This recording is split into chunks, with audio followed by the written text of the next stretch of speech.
Imagine you're hiking in Texas and you stumble upon a rock.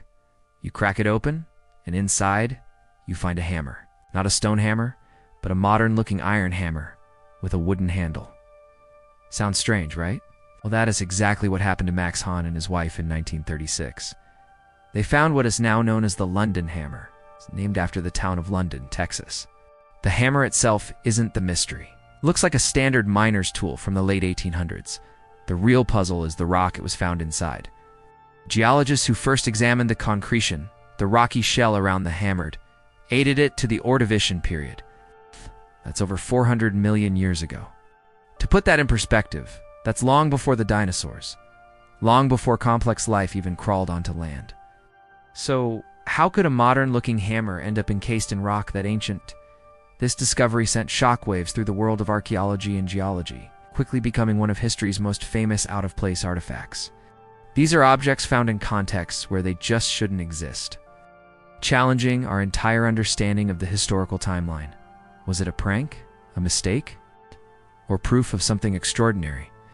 In the 1980s, the hammer caught the attention of a group of creationist researchers.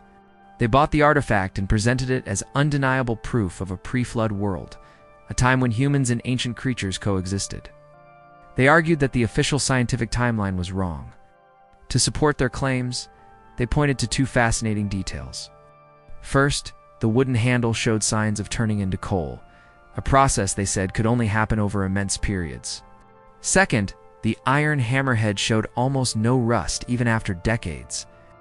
They proposed that the atmospheric conditions of this ancient world, perhaps higher pressure or a different chemical composition, prevented the metal from corroding and sped up the petrification of the wood.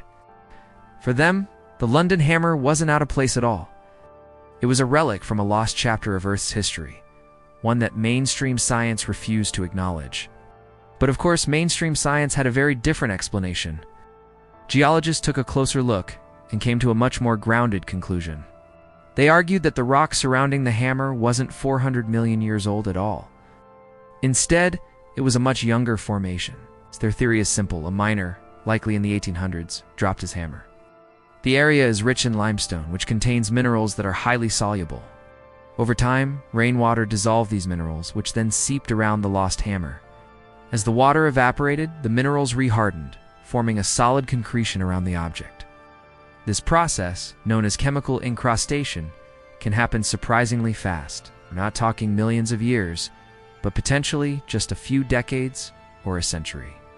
This would explain why the hammer is from the 19th century and why the rock looks ancient. It's just new rock made from old minerals. So who's right? Is it a 400 million year old artifact from a lost civilization, or just a misplaced tool from a 19th century miner? The scientific consensus strongly favors the latter. The evidence for rapid concretion is well documented in other cases. It fits the facts without rewriting our entire understanding of natural history. And yet, the London hammer remains a powerful symbol. It captures our imagination and our fascination with the forbidden corners of history. It makes us wonder about what we don't know and forces us to ask a compelling question. If we ever did find something truly ancient that shattered our timeline, would we even recognize it? Or would we, like with the London hammer, find a perfectly logical way to explain it away? What do you think? Let me know in the comments below. Thanks for watching, and if you enjoyed this journey into the unknown, don't forget to like and subscribe for more mysteries.